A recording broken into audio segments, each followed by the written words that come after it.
সাভারে জাতীয় স্মৃতিসৌধে পুষ্পস্তবক অর্পণের মাধ্যমে মহান মুক্তিযুদ্ধের বীর শহীদদের প্রতি গভীর শ্রদ্ধা নিবেদন করেছেন নবনির্বাচিত রাষ্ট্রপতি মির্জা ফখরুল ইসলাম আলমগীর। পরে নবনিযুক্ত 5 মন্ত্রী প্রতিমন্ত্রীও জাতীয় স্মৃতিসৌধে পুষ্পস্তবক অর্পণ করেন। পরে স্থানীয় সরকার মন্ত্রী ডক্টর আব্দুল মঈন খান বলেন, স্বাভাবিক প্রক্রিয়ার অংশ হিসেবে মন্ত্রিসভায় নতুন সদস্য সংযোজন হয়েছে। অন্যদিকে পররাষ্ট্র প্রতিমন্ত্রী হুমায়ুন কবির বলেন, পর্যালোচনার পর প্রধানমন্ত্রী ভারত সফরের সিদ্ধান্ত নেওয়া হবে। ইউসুফ আলী রিপোর্ট। 1971 সালের মহান মুক্তিযুদ্ধে বীর শহীদদের প্রতি শ্রদ্ধা জানাতে সাভারে জাতীয় স্মৃতিসৌধে পুষ্পস্তবক অর্পণ করেন রাষ্ট্রপতি মির্জা ফখরুল ইসলাম আলমগীর। এ সময় বিউবলে বেজে ওঠে করুণ সুর। তিন বাহিনীর প্রধান সহ রাষ্ট্রপতিকে গার্ড অব অনার প্রদান করেন সশস্ত্র বাহিনীর চৌকস সদস্যরা। পরে পরিদর্শন বইয়ে স্বাক্ষর ও বৃক্ষরোপণ করেন রাষ্ট্রপতি মির্জা ফখরুল ইসলাম আলমগীর। বীর শহীদদের প্রতি শ্রদ্ধা জানাতে জাতীয় স্মৃতিসৌধে পুষ্পস্তবক অর্পণ করেন মন্ত্রিপরিষদের সদস্যরাও। স্থানীয় সরকার, পল্লী উন্নয়ন ও সমবায় মন্ত্রী ডক্টর আব্দুল মঈন খান বলেন, বিশ্বের বুকে বাংলাদেশের সুনাম অর্জন করাই হবে সরকারের মূল লক্ষ্য। বাংলাদেশের যে সমস্যাগুলো, সেই সমস্যাগুলো দূর করে বাংলাদেশকে একটি গতিশীল রাষ্ট্রে পরিণত করা এবং বিশ্বের বুকে বাংলাদেশের সুনাম পুনঃপ্রতিষ্ঠিত করা। বারবার বাংলাদেশে গণতন্ত্রের যে পরিক্রমা সেটা ব্যাহত হয়েছে এবং বারবার বিএনপি সেটাকে নতুন করে প্রচেষ্টা নিয়েছে এদেশকে গণতন্ত্রের পথে নিয়ে যাওয়ার জন্য। অন্য মন্ত্রী ও প্রতিমন্ত্রীরা বলেন, সবার আগে বাংলাদেশকে সামনে রেখে বিভিন্ন শ্রেণী পেশার মানুষের সাথে আলোচনা করে দেশকে সামনের দিকে এগিয়ে নিয়ে যাওয়া হবে। চ্যালেঞ্জ তো অনেক রয়েছে, সেই চ্যালেঞ্জগুলি মোকাবেলা করতে হবে। ইতিমধ্যেই 6 মাসের মধ্যে আমরা অনেক দূর কাজ এগিয়ে নিয়েছি। এখন এক্সিকিউশন করার জন্য যে সময়টি দরকার সেই সময়টি আমাদের লাগবে। সবার আগে বাংলাদেশের রেখে আমাদের ন্যাশনাল ইন্টারেস্টের ভিত্তিতে আমরা আমাদের ফরেন রিলেশনস কন্ডাক্ট করব, policy and delivery in every way. মন্ত্রণালয়ের কাজের পরিধিটা কত বড় এবং আসলে প্র্যাকটিক্যাল কি প্রবলেম আসে, তো আমার বিশ্বাস ইনশাল্লাহ আপনারা সবাই সহযোগিতা করলে, দেশবাসীর সাথে থাকলে ইনশাল্লাহ ভালোভাবেই করবেন ইনশাল্লাহ কাজ। রাষ্ট্র ও সরকারের গুরুত্বপূর্ণ দায়িত্ব পাওয়ার পর রাষ্ট্রপতি মির্জা ফখরুল ইসলাম আলমগীর সহ মন্ত্রিপরিষদের সদস্যরা মহান মুক্তিযুদ্ধে শহীদদের প্রতি শ্রদ্ধা নিবেদন করেন জাতীয় স্মৃতিসৌধে। দেশের মানুষের প্রত্যাশা, যে লক্ষ্য নিয়ে মুক্তিযুদ্ধ সংগঠিত হয়েছিল সে লক্ষ্য বাস্তবায়নে কাজ করবেন তারা। জাতীয় স্মৃতিসৌধ থেকে ইউসুফ আলী, মাইটি। শহীদ রাষ্ট্রপতি জিয়াউর রহমান ও সাবেক প্রধানমন্ত্রী বেগম খালেদা জিয়ার সমাধিতে শ্রদ্ধা জানিয়েছেন নবনিযুক্ত মন্ত্রী ও প্রতিমন্ত্রীরা। দুপুরে রাজধানীর শেরেবাংলা নগর থানাধীন জিয়া উদ্যানে শ্রদ্ধা জানান স্থানীয় সরকার, পল্লী উন্নয়ন ও সমবায় মন্ত্রী ডক্টর আব্দুল মঈন খান, বেসামরিক বিমান পরিবহন ও পর্যটন মন্ত্রী এম রাশেদুজ্জামান মিল্লাত, পররাষ্ট্র প্রতিমন্ত্রী হুমায়ুন কবির এবং ধর্ম প্রতিমন্ত্রী শামীম কায়সার লিঙ্কন। এ সময় তারা মাজারে ফাতেহা পাঠ ও দোয়া মোনাজাত করেন। শ্রদ্ধা জানানো শেষে স্থানীয় সরকার মন্ত্রী ডক্টর মঈন খান বলেন, বিএনপির দীর্ঘ 17 বছরের আন্দোলনের ফসল হিসেবে স্বৈরাচারী সরকার পালিয়ে গেছে।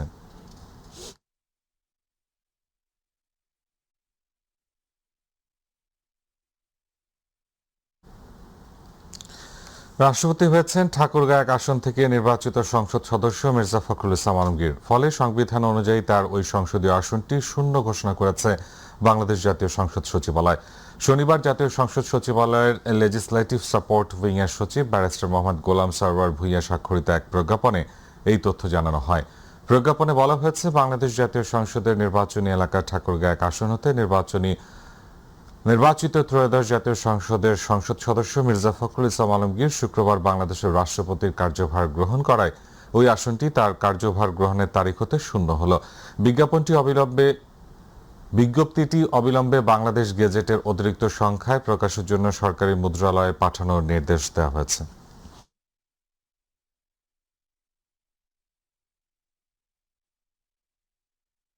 দ্বীপ জেলা ভোলাকে দেশের মূল সড়ক নেটওয়ার্কের সঙ্গে যুক্ত করতে রহমতপুর, হিজলা, মেহেন্দিগঞ্জ, ভোলা রুটে মহাসড়ক নির্মাণের সিদ্ধান্ত দিয়েছেন প্রধানমন্ত্রী তারেক রহমান।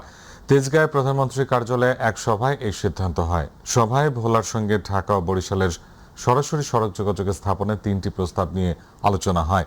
এর মধ্যে সড়ক ও জনপথ অধিদপ্তরের প্রস্তাবিত রহমতপুর হিজলা মেহেন্দিগঞ্জ ভোলা রুটটি বেছে নেওয়া হয়েছে। এই রুটে মহাসড়ক নির্মাণের মাধ্যমে ভোলাকে দেশের মূল সড়ক নেটওয়ার্কের সঙ্গে যুক্ত করা হবে। সভায় প্রধানমন্ত্রী তারেক রহমান ভৌগোলিক প্রতিবন্ধকতা দূর করে নিরবিচ্ছিন্ন যোগাযোগ ও ব্যবসা বাণিজ্যের সুযোগ বাড়াতে সমন্বিত সড়ক ব্যবস্থা গড়ে তোলার উপর গুরুত্ব আরোপ করেন। ভোলাকে মূল সড়ক নেটওয়ার্কে যুক্ত করার এই উদ্যোগ দ্রুত এগিয়ে নিতে সংশ্লিষ্টদের নির্দেশ দেন তিনি। প্রকল্পটি বাস্তবায়িত হলে ভোলার সঙ্গে বরিশাল, ঢাকা ও দেশের অন্যান্য এলাকার সরাসরি সড়ক যোগাযোগ তৈরি হবে। এতে যাতায়াতের সময় ও খরচ দুটিই কমবে বলে আশা করছেন সংশ্লিষ্টরা। ঢাকা মেট্রোপলিটন এলাকায় সন্ত্রাসী, চাঁদাবাজ ও মাদক ব্যবসায়ীদের বিরুদ্ধে ব্যবস্থা গ্রহণের নির্দেশ দেওয়া হয়েছে বলে জানিয়েছেন স্বরাষ্ট্রমন্ত্রী সালাউদ্দিন আহমেদ। বিকেলে ঢাকা মেডিকেলে চাঁদা না দেওয়ার হামলা শিকার চিকিৎসক আসাদুর রহমানকে দেখতে এসে এসব বলেন তিনি। এই সময় ব্যবস্থা গ্রহণে যারা ব্যর্থ হবে তাদের বিরুদ্ধেও ব্যবস্থা গ্রহণের হুঁশিয়ারি দিয়েছেন তিনি। সারা দেশে চাঁদাবাজদের তালিকা করা হচ্ছে জানিয়ে স্বরাষ্ট্রমন্ত্রী বলেন, শুধু চাঁদাবাজি নয়, চাঁদাবাজদের সাথে জড়িত পুলিশ সদস্যদেরও তালিকা করা হচ্ছে। এদিকে চিকিৎসককে হামলার ঘটনায় 7 জনের চক্রের মধ্যে 4 জনকে ইতোমধ্যে গ্রেফতার করা হয়েছে বলে জানান স্বরাষ্ট্রমন্ত্রী।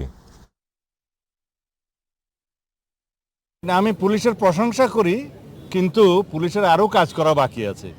আমরা এই সমস্ত সাংঘবদ্ধ চাঁদাবাজ চক্র যা আছে এগুলো সবগুলোকে নির্মূল করতে চাই এবং আজকে একটা ইনস্ট্রাকশন দিয়েছি, বিশেষ করে মেট্রো এলাকায়, ডিএমপি সহ অন্যান্য মেট্রো এলাকায় যারা এরকম চাঁদাবাজ, চিহ্নিত সন্ত্রাসী, মাদক ব্যবসায়ী, তাদেরকে অতি শীঘ্র, আমি টাইম লিমিট দিচ্ছি না, অতি শীঘ্র যদি তাদেরকে আমরা হেফাজতে না নিতে পারি, আইনের আওতায় না আনতে পারি, তাহলে যারা যারা ব্যর্থ হবে তাদের বিরুদ্ধে ব্যবস্থা নেওয়া হবে।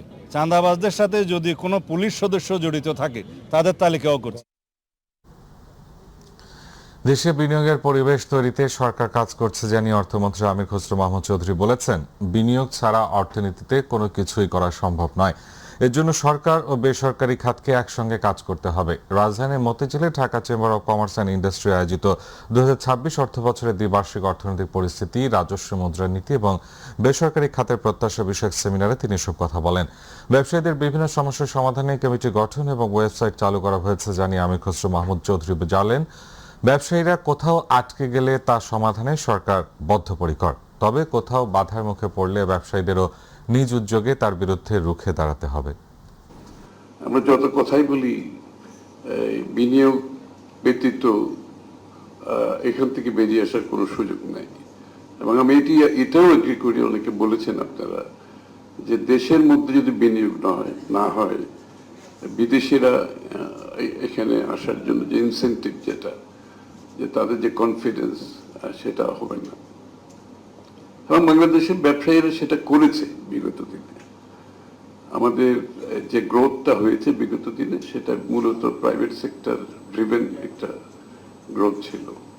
তাহলে বিনিয়োগের জন্য মূলত যে পরিবেশ দরকার, সেটা আমরা চেষ্টা করছি সেটা করার জন্য।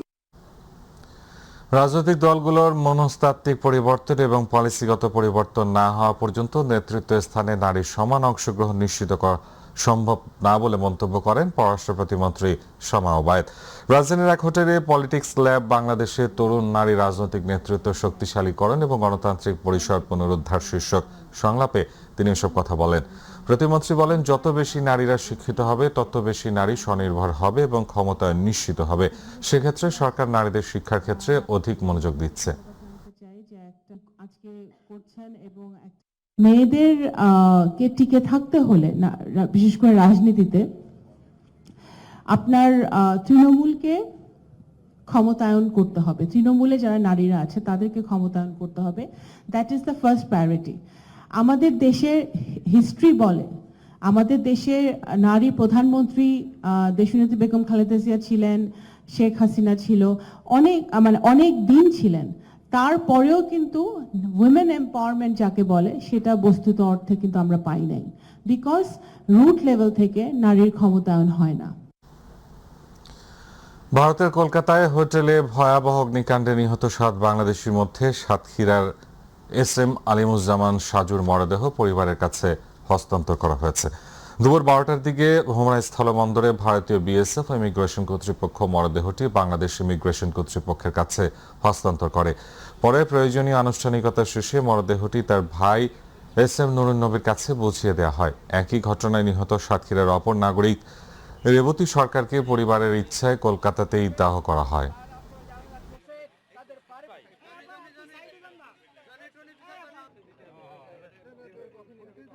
চিকিৎসা শেষে কলকাতায় একটি হোটেলে রাত্রি যাপন করে পরের দিন আসবে। আমরা শুনছি যে এসি নাকি বাস্ট হয়ে আমার ভাই সহ আরও অনেকে মারা গিয়েছেন। 3 দিন ধরে এটা নিয়ে আমি দৌড়াদৌড়ি করছি বিভিন্ন মন্ত্রণালয়, বাংলাদেশ সরকারের পক্ষ থেকে খুবই আন্তরিক সহযোগিতা পেয়ে হোটেল বা আনুষঙ্গিক ইসে আমরা ক্ষতিগ্রস্ত হই।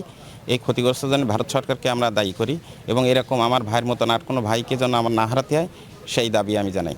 ইন্ডিয়ার বিএসএফ এবং ইমিগ্রেশন কর্তৃপক্ষের তরফ থেকে তার লাশ আমাদের কাছে বোঝাই দেয়। আমরা লাশটা 12টার দিকে গ্রহণ করে যিনি মারা গেছেন ওনার ভাই জনাব SM নুরুন নবীর ওনার কাছে ওনার ভাইয়ের লাশটা আমরা বুঝিয়ে দিই।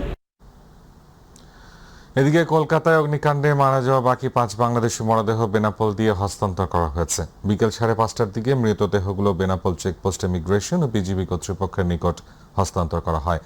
হস্তান্তরের সময় Benapole checkpost immigration police, Benapole port থানা পুলিশ ও আইসিপি বিজিবি ক্যাম্পের কর্মকর্তারা সহ নিহতদের স্বজনেরা উপস্থিত ছিলেন। মৃতদেহগুলোর মধ্যে আছেন সাংবাদিক দেবাশিস দত্ত, তার স্ত্রী আফসানা শারমিন, ছেলে স্বর্ণশীষ দত্ত, শ্বশুর আকরাম হোসেন ও সাভারের আহমেদ বাবু। অপরিকল্পিত নগর উন্নয়নের ভোগান্তিতে মানিকগঞ্জ নগরবাসী। বছর জুড়েই নগরের অলিগলিতে চলছে খোঁড়াখুড়ি। পৌর এলাকায় ড্রেন নির্মাণে কাটা পড়ছে পাকা সড়ক। এতে করে সৃষ্টি হচ্ছে জনভোগান্তি, খোয়া যাচ্ছে সরকারের দ্বিগুণ অর্থ। প্রতিনিধি আজিজুল হাকিমের রিপোর্ট, জানাচ্ছেন জুবাইর রহমান। 42.36 বর্গ কিলোমিটার আয়তনের মানিকগঞ্জ পৌরসভায় 98,000 মানুষের বসবাস। অথচ দীর্ঘ 54 বছরেও গড়ে ওঠেনি পরিকল্পিত ড্রেনেজ ব্যবস্থা। ড্রেনেজ ব্যবস্থার উন্নতির জন্য বছর জুড়েই শহরের অলিতে গলিতে চলে খোঁড়াখুড়ির কাজ। এতে বাড়ছে ভোগান্তি। বর্তমানে পৌর এলাকার 3টি প্যাকেজে 5.17 কিলোমিটার পাকা পাইপ ও আরসিসি ড্রেন নির্মাণের কাজ চলছে। অপরিকল্পিত ড্রেনেজ ব্যবস্থার পাশাপাশি ড্রেন নির্মাণের কাজে ধীর গতিতে নগরবাসীর দুর্ভোগের কারণ হয়ে দাঁড়িয়েছে। ফলে সামান্য বৃষ্টি হলেই পাড়া মহল্লা, স্কুল কলেজ সহ বাজার তলিয়ে যায় পানির নিচে। গাড়িওয়ালারা বিপদে পড়ে, এই সাইডে জাম হয় ওই সাইডে জাম হয়, কিলাকিলি করে দেখি রেগুলার। মেঘাইলে পানিতে বেড়ে যায়, মানে খদ্দল মদল দেখুন জানা। এটি বাসায় সাঁকো ছিল, বাচ্চাদের আসতে অসুবিধা হয়েছে, অনেক বাচ্চাই ভয়েও অনেক সময় আসতে পারে নাই। ড্রেনের কারণে যে ভাঙ্গে চুরে থইছে আজকে 4-5 বছর ধরে এখন তো ক্লিয়ার হওয়া নাই। প্রথম শ্রেণীর পৌরসভা হওয়া সত্ত্বেও দীর্ঘ 54 বছরেও গড়ে তুলতে পারেনি শক্তিশালী ড্রেনেজ ব্যবস্থা। অথচ ড্রেন নির্মাণের নামে প্রতি বছর কোটি কোটি টাকা লোপাট করা হয়ে থাকে। সড়কে খোঁড়াখুড়ির কারণে এই পথে চলাচল করতে গিয়ে প্রতিনিয়তই ঘটছে ছোট বড় দুর্ঘটনা। পিজালে রাস্তা আবার নতুন করে কাটতেছে, তখন একবার খরচ হয়েছে, আবার এখানে নতুন করে এই যে কাজ হচ্ছে, এখানে সরকারের আবার খরচ। রুগী টুগি দইরা টইরা নিয়ে তার বাদে রিস্কায় কমপক্ষে আধা ঘন্টা 1 ঘন্টা সময় লেগে যায় আমাকে রাস্তার কারণে। বিভিন্ন সময় বৃষ্টি হয়, তখন আমাদের ড্রেস কাদা ময়লা হয়ে যায়। 1972 সালে প্রতিষ্ঠিত মানিকগঞ্জ পৌরসভা 1997 সালে প্রথম শ্রেণীর পৌরসভায় উন্নীত হয়। পৌরসভার 9টি ওয়ার্ডে 347 কিলোমিটার পাকা, কাঁচা ও আধা পাকা সড়ক রয়েছে, আর ড্রেনেজ ব্যবস্থা রয়েছে মাত্র 12 কিলোমিটার এলাকায়। এদিকে পরিকল্পনার অভাব আর শহর সমন্বয় কমিটিকে দায়ী করছেন নবযোগদানকৃত এই প্রকৌশলী। এখানে যারা প্রকৌশলী ছিল, টাউন প্ল্যানার আছে, আরো টেকনিক্যাল হ্যান্ড অনেক মানুষ আছে, তাদেরকে রাখা হয়েছে শুধু এই তাদের বুদ্ধি বিবেচনাগুলো সঠিকভাবে প্রয়োগ করার জন্য, কাজে লাগানোর জন্য। আল্লাহ আপনারা ব্রেন দিছে, আপনি কাজে লাগাইলেন না, এটার জন্য তো আর আরেকজন দায়ী না। পরিকল্পিত নগর উন্নয়নের মাধ্যমে বাঁচবে সরকারের টাকা আর আধুনিক সুযোগ সুবিধায় জীবনযাপন করবে, এমনটাই প্রত্যাশা নগরবাসীর। জুবাইর রহমান, মাই টিভি নিউজ। কলেরা সংক্রমণ প্রতিরোধে রাজধানী সহ 6টি জেলার 14টি থানা উপজেলায় মুখে খাওয়ার বিনামূল্যে কলেরা টিকা প্রদান কর্মসূচি শুরু হয়েছে। সকাল 8টা থেকে স্বাস্থ্য মন্ত্রণালয়ের নেতৃত্বে স্বাস্থ্য অধিদপ্তরের রোগ নিয়ন্ত্রণ শাখার বাস্তবায়নে এই টিকাদান শুরু হয়। 1 বছর বা তার বেশি বয়সের সবাই এই টিকা গ্রহণের যোগ্য হলেও গর্ভবতী নারী ও গুরুতর অসুস্থ ব্যক্তিরা এই টিকা পাবেন না। প্রথম ধাপে দেশের ঝুঁকিপূর্ণ এসব এলাকায় প্রায় 51,75,000 মানুষকে টিকার আওতায় আনার লক্ষ্যমাত্রা নির্ধারণ করেছে সরকার। কর্মসূচি প্রথম ডোজ পরিচালনা করা হচ্ছে 22 আগস্ট থেকে 21 সেপ্টেম্বর পর্যন্ত। এরপর আগামী 26 সেপ্টেম্বর থেকে 25 অক্টোবর প্রদান করা হবে দ্বিতীয় ডোজ। পূর্ণ সুরক্ষার জন্য নির্দিষ্ট সময়সীমার মধ্যে 2 ডোজ টিকাই গ্রহণ করতে হবে। নাগরিকরা বিনামূল্যে নির্ধারিত কেন্দ্র ছাড়াও পোর্টালে নিবন্ধনের মাধ্যমে এই সেবা গ্রহণ করতে পারছে। দরিদ্র মানুষের জন্য বিনামূল্যে চোখের চিকিৎসা ক্যাম্প পরিদর্শন করেছেন প্রধানমন্ত্রী তারেক রহমানের সহধর্মিণী ডাক্তার জুবাইদা রহমান। সকালে চোখের চিকিৎসার এই ক্যাম্প পরিদর্শন করেন তিনি। জিয়াউর রহমান ফাউন্ডেশনের উদ্যোগে এই চিকিৎসা ক্যাম্পের আয়োজন করা হয়। পরিদর্শনকালীন জুবাইদা রহমান সাধারণ মানুষের খোঁজ খবর নেন, চোখের নানা সমস্যা নিয়ে কথা বলেন সাধারণ মানুষের সাথে, ঘুরে দেখেন ক্যাম্পের 5টি রুম। এ সময় বিনামূল্যে চিকিৎসার পাশাপাশি চোখের বিভিন্ন ঔষধ ক্যাম্প থেকে বিতরণ করা হয়। ফ্রি চোখের চিকিৎসা পেয়ে অনেকেই ধন্যবাদ জানান এই আয়োজকদের। অনুষ্ঠানে স্থানীয় বিএনপি ও অঙ্গ সংগঠনের নেতৃবৃন্দ সহ জিয়াউর রহমান ফাউন্ডেশনের সংশ্লিষ্ট কর্মকর্তারা উপস্থিত ছিলেন।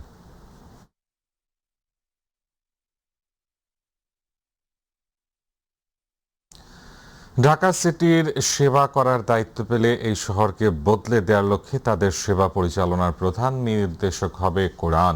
রামপুরা ইকরামুন্নেসা বালক উচ্চ বিদ্যালয় মাঠে হিফজুল কোরআন প্রতিযোগিতা 2026-এর পুরস্কার বিতরণী অনুষ্ঠানে একথা বলেন জামায়াতে ইসলামী ঢাকা মহানগর উত্তরের আমির সেলিম উদ্দিন। এই সময় তিনি আরো বলেন, ঢাকা শহরকে বদলে দেওয়ার লক্ষ্যে ইতোমধ্যেই তারা অ্যাপ ভিত্তিক নাগরিক সেবা চালু করেছে।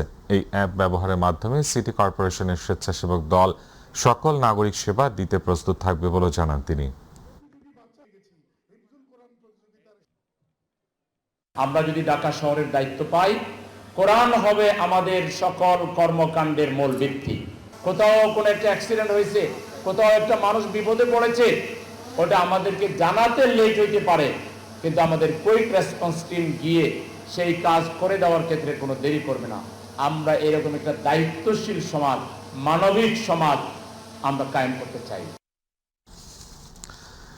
সিলেটের ওসমানীনগরের ব্রাহ্মণ গ্রাম এলাকায় তেলবাহী লরির সঙ্গে সিএনজি চালিত অটোরিকশার মুখোমুখি সংঘর্ষে 4 জনের মৃত্যু হয়েছে। নিহতদের মধ্যে 2 জন পুরুষ ও 2 জন নারী। দুপুরে সিলেট ঢাকা মহাসড়কে এই দুর্ঘটনা ঘটে। দুর্ঘটনায় আহত 7 জনকে ওসমানীতে আনা হলে হাসপাতালে 4 জনের মৃত্যু হয়। বাকি 3 জন চিকিৎসাধীন রয়েছেন। পুলিশ জানায়, সিলেট থেকে ঢাকাগামী পদ্মা অয়েল কোম্পানির তেলবাহী খালি ট্যাঙ্ক লরি ওসমানীনগরের ব্রাহ্মণগ্রাম এলাকায় বিপরীত দিক থেকে আসে একটি যাত্রীবাহী সিএনজি চালিত অটোরিকশাকে চাপা দিলে এই হতাহতের ঘটনা ঘটে। খবর পেয়ে পুলিশ ঘটনাস্থলে গিয়ে হতাহতদের হাসপাতালে পাঠায়।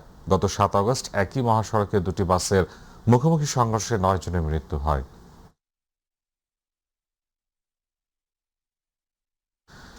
রাজবাড়ীর গোয়ালন্দে ঢাকা খুলনা জাতীয় মহাসড়ক যেন পরিণত হয়েছে ময়লার ভাগাড়ে। এতে দুর্গন্ধ, পরিবেশ দূষণের পাশাপাশি বাড়ছে জনদুর্ভোগ ও দুর্ঘটনার ঝুঁকি। স্থানীয়দের অভিযোগ, পৌর কর্তৃপক্ষের অব্যবস্থাপনার কারণেই এমন পরিস্থিতির সৃষ্টি হয়েছে। বিস্তারিত রাজবাড়ী প্রতিনিধি মমিন শেখের রিপোর্টে জানাচ্ছেন হাফিজা খানম জ্যোতি। প্রথম দেখায় মনে হতে পারে এটি কোনো ময়লার ভাগাড়, কিন্তু বাস্তবতা ভিন্ন। এটি দক্ষিণবঙ্গের গুরুত্বপূর্ণ প্রবেশপথ, ঢাকা খুলনা জাতীয় মহাসড়ক। রাজবাড়ীর গোয়ালন্দের পদ্মার মোড় এলাকায় মহাসড়কের উপরই দিনের পর দিন ফেলা হচ্ছে পৌরসভার ময়লা আবর্জনা ও বিভিন্ন ধরনের বর্জ্য। রাস্তার পাশে এরকম দুর্গন্ধ, ময়লা আবর্জনা, সাধারণ জনগণের যাতায়াতের সমস্যা। আমরা এই রোড দিয়ে প্রতি সপ্তাহে 2 বার যাতায়াত করে আমাদের অনেক সমস্যা হয় দুর্গন্ধের কারণে। আসলে আমাদের এখানে ময়লা ফেলে তো সেখানে যে আমরা যাওয়া আসায় গন্ধের জন্য অনেক খারাপ লাগে, আর এই যে যাওয়া আসায় গন্ধের জন্য অনেক বমিও লাগে। এবার ব্রিজের ওইখান থেকে এই 1 কিলোমিটার নাক চেপে ধরে যাওয়া লাগে, কারণ এখানে যে দুর্গন্ধটা আসে খুবই বমি হয়ে যাবে এরকম একটা অবস্থা। সমস্যা প্রচুর গন্ধ হয়, অনেক সময় বমি আসে, বমিতে অসময় মাথা ঘুরিয়ে নেয়, আর মেলা সমস্যা হয়। দুর্গন্ধের সড়কের পাশ দিয়ে চলাচলকারী শিক্ষার্থী ও স্থানীয় বাসিন্দাদের পোহাতে হচ্ছে সীমাহীন দুর্ভোগ। কর্তৃপক্ষের অবহেলাকেই দুষছেন স্থানীয়রা। এই দুর্গন্ধ নাকে যায়, অনেক সময় ওই দুর্গন্ধের কারণে অসুস্থ হয়ে যায়। আমরা চাই যে এখান থেকে যদি ময়লাটা অন্য জায়গায় নিয়ে ফেলা যায়, বাইরের সাইডে ফেলাইলে রাস্তাটা সৌন্দর্য আছে, সৌন্দর্যটা থাকে না। সরকারি ভাবে যদি কোনো নিষ্ক্রিয় করা যেত মনে ভালো হইতো, সবচেয়ে ভালো হতো। এইভাবে ফেলালি দুর্গন্ধ পেছনদেরও, যারা গাড়ি চালায় তাদেরও সমস্যা, গাড়ির লোকজন যারা আছে তাদেরও সমস্যা। এই ময়লার কারণে মানুষজন যাইতে পারে না, গন্ধ ছড়ায়, অসুখ রোগ বালাই ছড়ায়। এটা হাইওয়ের পাশে এটা ময়লা ফেলেছে, হাজার হাজার লোক যাতায়াত করে, আমাদের নাকে গন্ধ আমাদের সমস্যা হয়। তবে এই জায়গা যদি ময়লা না ফেলায় তো আমাদের জন্য যাতায়াতের জন্য আমরা। এদিকে দ্রুতই পদক্ষেপ নেওয়া হবে এমনটাই জানালেন প্রশাসক। এটা আমরা একটু আমি তো নতুন আসছি, বিষয়টা আমি ডিটেইলস এর সাথে জানি না, আমি জেনে তারপরে যে ব্যবস্থা কার্যকর ব্যবস্থা নেওয়া প্রয়োজন আমরা নিব ইনশাআল্লাহ, এবং অতি সত্বর নিব ইনশাআল্লাহ। দক্ষিণবঙ্গের প্রবেশদ্বার হিসেবে গুরুত্বপূর্ণ এই মহাসড়ককে ময়লার ভাগাড়ে পরিণত না করে দ্রুত কার্যকর বর্জ্য ব্যবস্থাপনা নিশ্চিত করার দাবি স্থানীয়দের। হাফিজা খানম জুথি, মাই টিভি।